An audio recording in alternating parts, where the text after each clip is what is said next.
bien, merci d'être venu à ma conférence. Alors, je vais vous parler aujourd'hui de machine learning et d'IA générative pour les transformations agiles. Donc, je m'appelle Stéphane Després, je suis coach Agile at Scale, SPC, spécialisé dans les coordinations à grande échelle avec pas mal de femmes. Vous allez voir un aspect de la présentation sur ce sujet. Et puis, je suis passionné d'IA générative et de machine learning. Vous allez voir comment on peut les exploiter pour les transformations agiles. Alors, bien sûr, merci à tous les sponsors d'avoir contribué à cet événement. Et je vais introduire, pour faire une très courte présentation, mais vous allez voir, je vais le détailler par la suite. Qu'est-ce que le machine learning? Le machine learning, c'est quand une machine apprend à partir des données, ça c'est de l'apprentissage supervisé, et ou lorsque des machines identifient des motifs cachés dans les données. Et ça, c'est de l'apprentissage non supervisé. Et ceci sans suivre des règles qui sont programmées d'avance. Alors, dans cette conférence, en fait, je vais vous montrer, vous allez voir très centré sur le machine learning, je vais vous montrer comment le machine learning est un levier puissant pour adresser certains aspects des transformations agiles et comment l'IA générative va permettre de le rendre accessible. Parce que le machine learning, par défaut, c'était jusqu'à maintenant plutôt réservé aux data scientists, mais vous allez voir que l'IA générative permet de simplifier son accès. Alors, dans la présentation, je ferai une petite introduction, un peu de théorie sur le machine learning pour que vous soyez tous alignés. Je vais voir ça un petit peu de théorie. Et puis après, on va rentrer dans deux cas d'utilisation concrets. Le premier cas d'utilisation, c'est comment identifier les opérationnels et développement de value stream dans une organisation, et ceci en particulier pour détourer le périmètre des trains agiles. Et puis après, je vous parlerai de planning conférence, qui est un mécanisme d'alignement d'un ensemble de trains, et je vais vous montrer comment on atteint la scalabilité de ces planning conférences grâce au machine learning. Puis après, on fera une petite conclusion. Et puis, je prendrai vos questions-réponses à la salle. Alors, je vais faire un petit peu de théorie. Alors, on va dire trois types de machine learning. L'apprentissage supervisé, non supervisé et par renforcement. Et puis après, il y a le deep learning qui est un dérivé du machine learning supervisé. Alors, l'idée du machine learning supervisé, c'est que l'algorithme apprend à partir des données. Donc, on a des données pour lesquelles on a le résultat attendu et le modèle apprend. Comment ça se passe? Vous voyez au niveau du tableau, là, je ne sais pas si on voit bien sur la salle. Donc, j'ai un tableau qui présente un ensemble d'objets et ces objets ont des caractéristiques. On appelle en machine learning des features. Et il se trouve que pour un ensemble de données, on a le résultat attendu. Et on va séparer au niveau de ces données, les données en deux parties. Une partie des données d'apprentissage et des données de test pour vérifier que le modèle est suffisamment performant. Donc, ces données d'apprentissage, on va les filer au modèle non entraîné, ce qui va permettre d'entraîner le modèle. Et après, à partir des données de test, on va pouvoir vérifier si le modèle est suffisamment performant, principalement par ce qu'on appelle une courbe de ROC. Et ça va permettre de valider si on détecte bien les positifs et si on ne détecte pas trop de faux positifs. Une fois qu'on a notre modèle entraîné, eh bien, on va lui donner des données sur lesquelles on n'a pas le résultat, et le modèle va faire des prédictions. Si on prend l'exemple de la petite photo que j'ai mise sur la droite, supposons qu'on ait des photos d'animaux, de chats et de chiens, et sur lesquels, au préalable, on les a labellisés. On sait que c'est des chats et des chiens. On va les donner au modèle, et le modèle va apprendre ce que c'est qu'un chat et un chien. Et une fois que le modèle est entraîné, on lui file un chat et une photo de chat, et il sait détecter que c'est un chat. Dans l'exemple au-dessus, en fait, les features, eh bien, c'est soit des pixels de l'image, soit c'est des features qu'on a extraites, par exemple la couleur du pelage, la longueur des poils, etc. Alors, en pratique, comment ça marche? Je vous ferai un peu de théorie. Première étape, c'est qu'on construit une fonction d'hypothèse. Cette fonction d'hypothèse, en fait, elle a un ensemble de paramètres. Parce que par défaut, la fonction d'hypothèse, elle est, par exemple, c'est une fonction linéaire à une dimension. Et les paramètres sont les paramètres qu'on veut régler en fonction de l'apprentissage. Dans le cas de figure, ici, ma fonction d'hypothèse, elle est paramétrée par θ. θ, il a n dimensions. X, c'est mes features qui ont m dimensions.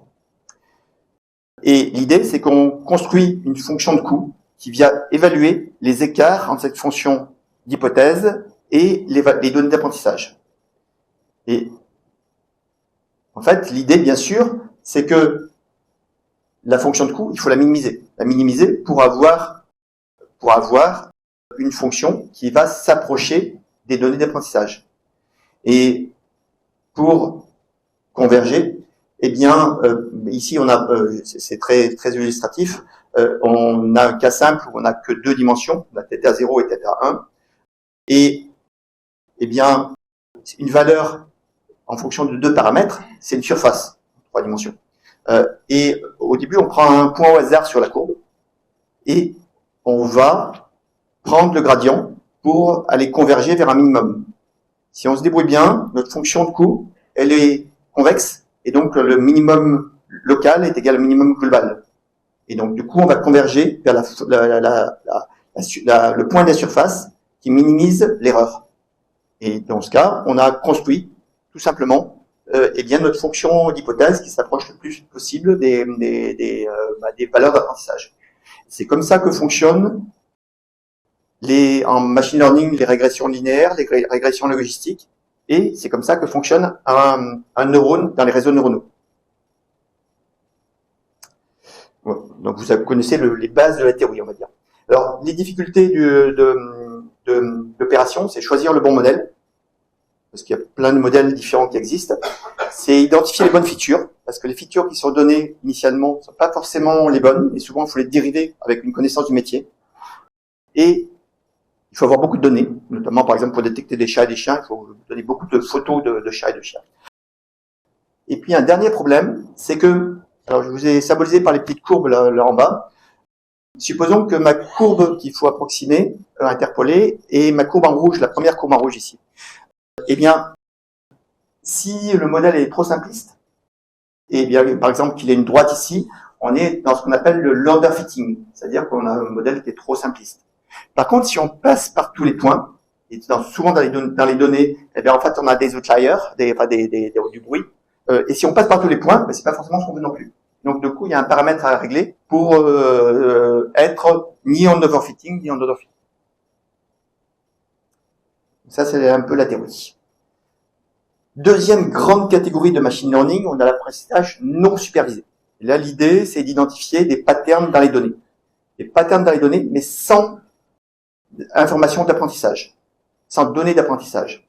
Là, l'algorithme va permettre d'identifier les clusters. Alors, il est très utilisé en clustering. Il va identifier les clusters au sein des données. Et typiquement, au moins dans les cas simples, on utilise une distance qui peut être multidimensionnelle, qui va permettre de caractériser les objets et de les rapprocher par similarité. Et si on reprend notre exemple de chat et de chien, là, en entrée, on n'a pas de label qui indique que c'est des chats et des chiens. Mais on a extrait au préalable des features, la forme des oreilles, la taille du museau, la texture du pelage, etc. Et l'algorithme, et on crée une distance, et l'algorithme va les rapprocher par similarité. Dans le cas que je vais exploiter pour l'agilité, eh bien, on est dans le cas de ce qu'on appelle le clustering hiérarchique agglomératif. Et là, l'idée, c'est qu'on veut rapprocher les objets qui sont similaires. Et pour ce faire, eh bien, au départ, on part avec un objet qui a son propre cluster et on vient agréger les clusters. Jusqu'à ce qu'au final, il n'y ait plus qu'un unique cluster, et après, en fonction du nombre de clusters qu'on veut avoir, eh bien, on a notre partition. Et on a, et je vous ai présenté ici, ce qu'on appelle un dendrogramme hiérarchique, et qui permet de visualiser où les fusions successives ont eu lieu. Et ça, on le donne à ChatGPT, il sait le faire. Alors, j'en ai fini avec la théorie. Maintenant, on va rentrer au cas pratique des transformations agiles, et on va voir 2 use cases où du machine learning est applicable.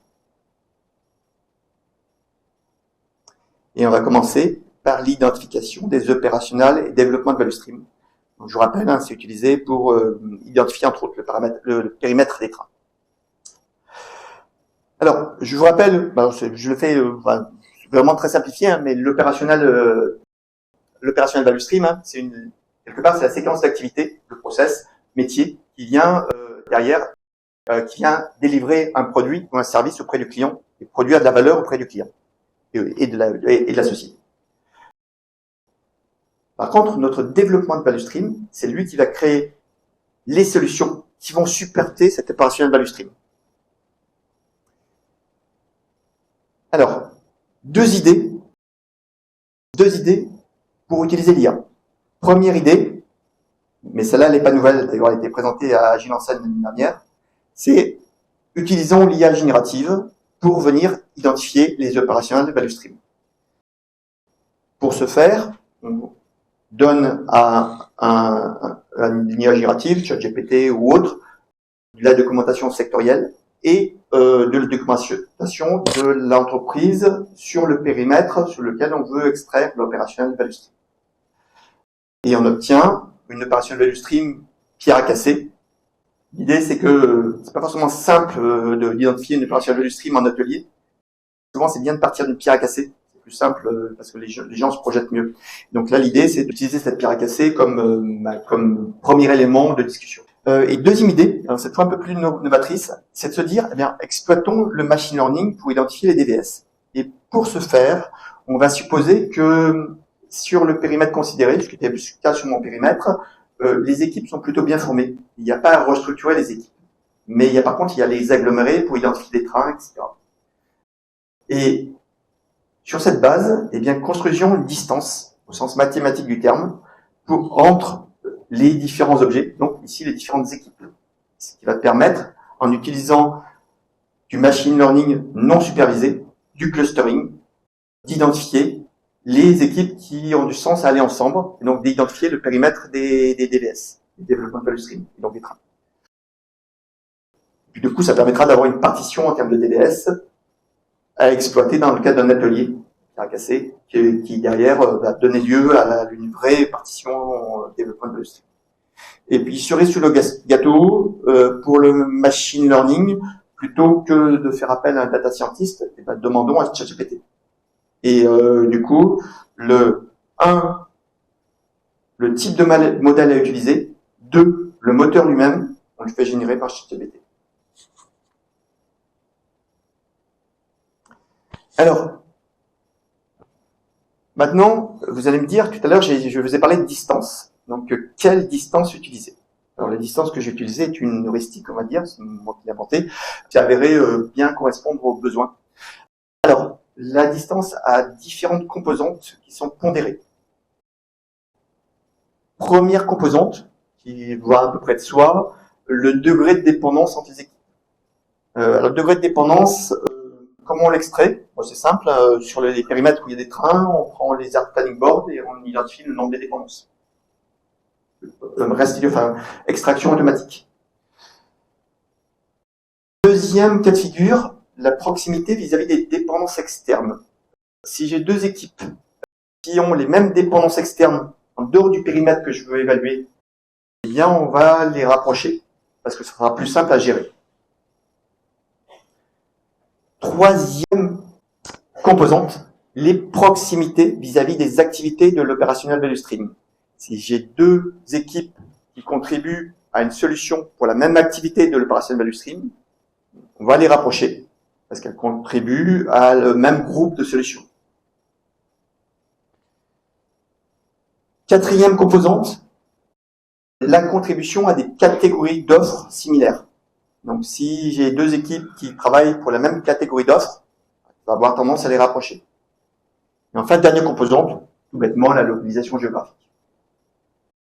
Donc, ma distance est une distance qui prend ces différentes composantes et qui les pondère.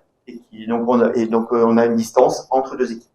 Et ce qui me donne une matrice triangulaire supérieure qui établit la distance entre les différentes équipes. Pour ce faire, j'ai utilisé du Hierarchical Clustering Average Linkage, qui est mon algorithme de machine learning non supervisé, qui va permettre de construire des clusters d'équipes qui ont une distance minimale. Donc je lui donne, crée-moi 4 clusters, et il me crée des clusters en optimisant les distances. D'ailleurs, on l'a sur le tableau suivant. En fait, je demande à mon outil de machine learning, crée-moi 4 clusters, et automatiquement, il me crée 4 clusters avec les différentes équipes. Il me donne la distance moyenne entre les équipes au sein d'un cluster, et les distances entre les clusters.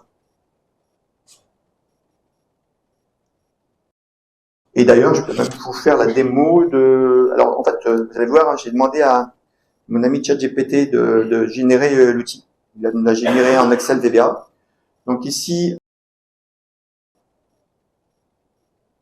je vais supprimer la partition proposée.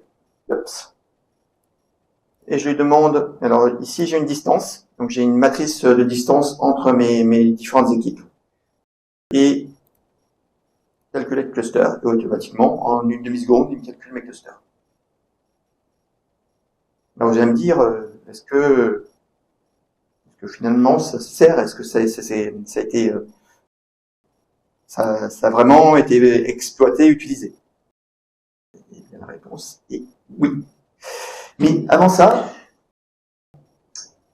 parlons un petit peu de comment l'IA générative a permis de m'aider pour ce faire. Alors, première chose, en fait, j'ai demandé à ChatGPT, tu es un data scientist, je vais expliquer mon problème, ma problématique, mon contexte, et je lui ai demandé, en fait, quel algorithme de machine learning non supervisé est le plus adéquat dans mon contexte. Eh bien, la réponse, alors je lui ai demandé de me proposer plusieurs modèles et les avantages et inconvénients de chaque modèle. C'est démarqué clairement le Hierarchical Clustering Average Linkage. Deuxième problématique, quel outil de machine learning utiliser? Alors, je peux juste penser, moi je connais bien Orange Data Mining, qui est un outil de machine learning en programmation visuelle. C'était ma première hypothèse. Deuxième hypothèse, utiliser ChatGPT lui-même.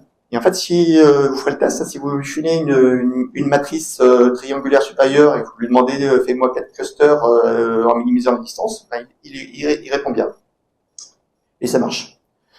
Par contre, dans ma problématique, en fait, j'avais pas les critères de pondération. Et je voulais tester les pondérations, modifier mes coefficients de pondération directement en workshop. Et du coup, ChatGPT n'était pas très pratique pour ce faire. Et donc, du coup, j'ai eu l'idée de lui demander de générer le code VBA, Excel VBA. Et derrière, en temps réel, pendant le workshop, je pouvais modifier mes critères de pondération. Et alors, du coup, c'était une expérience très intéressante pour moi aussi de tentative de génération de code via ChatGPT. Et en fait, ça marchait merveilleusement bien. En fait, là, donc je lui ai demandé, je vais essayer d'être assez précis dans mes descriptions, mes stories de mon outil. Alors au début, ça marchait pas forcément bien. Donc je lui ai donné des cas de tests supplémentaires et automatiquement il m'a corrigé le code. À part une modification sur une variable qu'il n'avait pas bien initialisée, eh bien, j'ai rien retouché. Donc, le code a été entièrement généré par ChatGPT. Alors, au niveau de la retour d'expérience terrain de ces deux initiatives. Alors, sur la dimension opérationnelle value stream, pour venir générer les opérationnels value stream via ChatGPT. Alors là, vous avez vu, j'ai mis un post-it, un smiley qui est moyennement positif. En fait, le résultat, il est très bien structuré, il fait des jolies phrases. Mais, en fait, quand on connaît bien le domaine, ça s'avère simpliste, peu complet, il prend pas en compte forcément, on prend pas en compte forcément toutes les informations que je vais pas donner. Et dans l'entreprise, il y a beaucoup d'informations qui sont pas structurées dans des documents. Et du coup, le résultat était relativement décevant. Donc, du coup, je l'ai pas exploité. Alors, bien sûr, hein, comme je disais, si on a des documentations assez fouillées sur le sujet, je pense qu'il est beaucoup plus pertinent. Mais dans mon cas de figure, il l'était pas.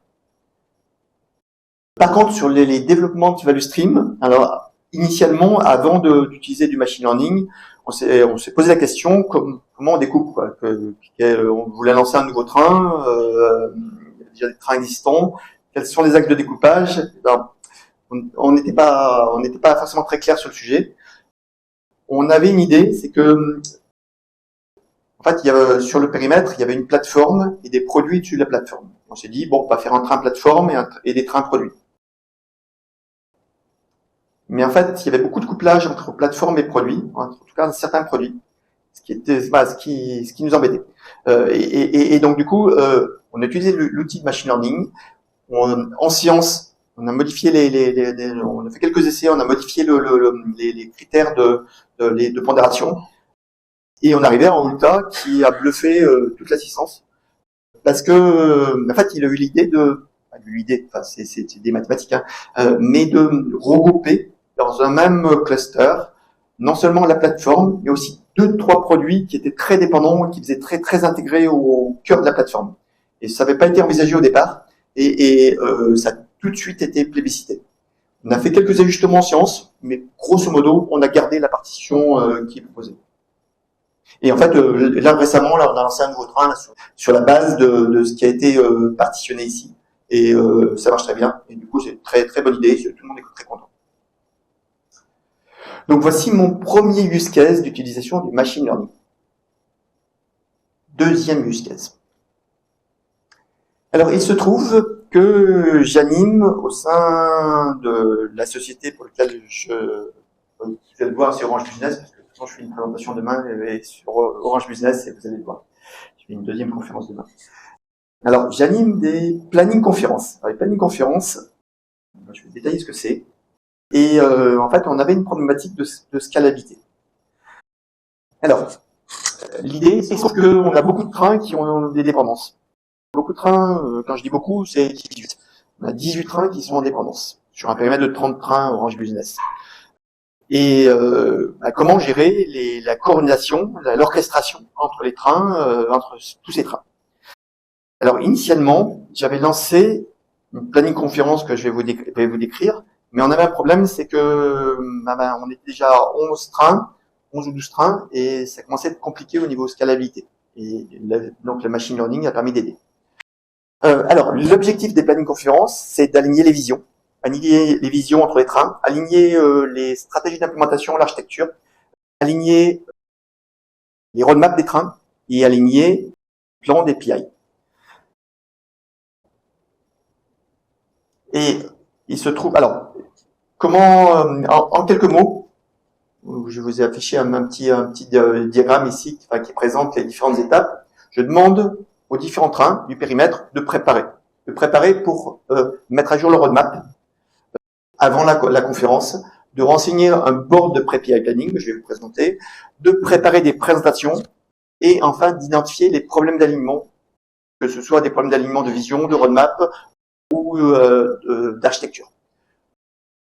A lieu une pré-planning conférence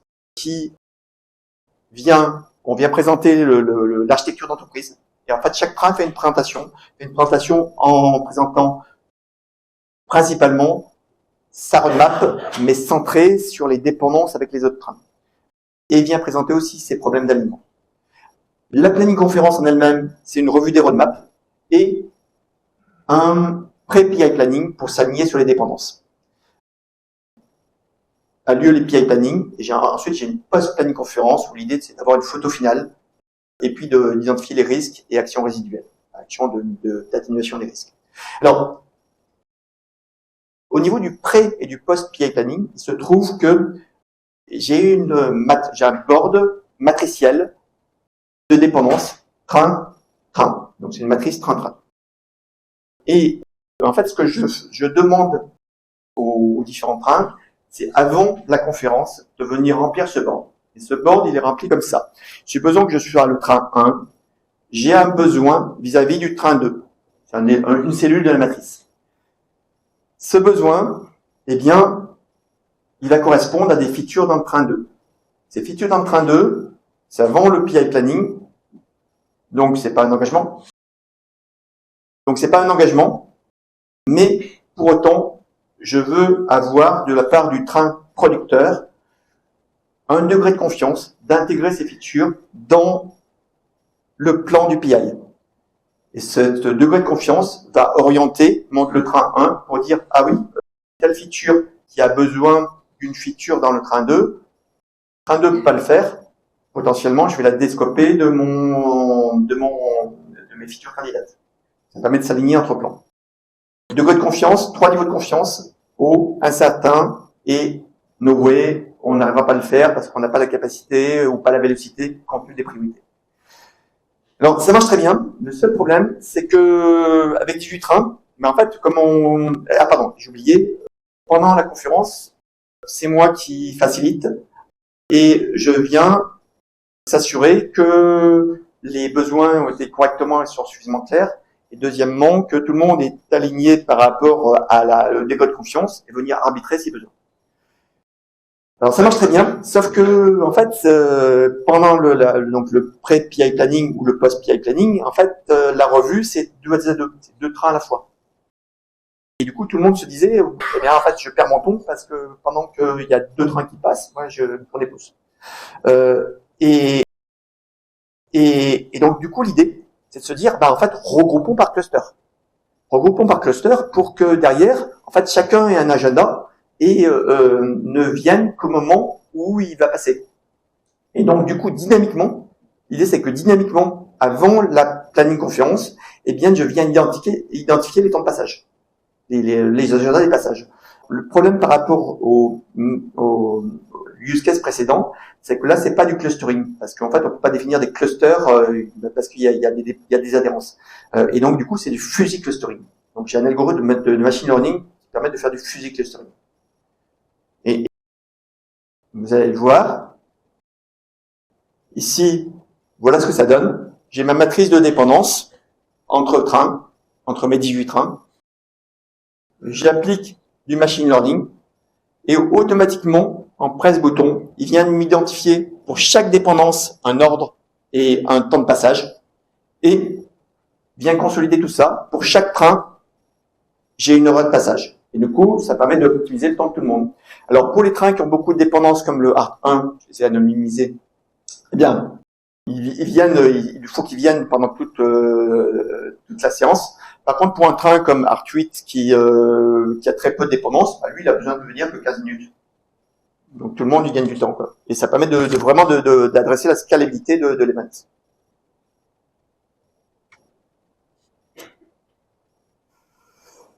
Alors, juste un petit wrap-up, une petite conclusion. Hein.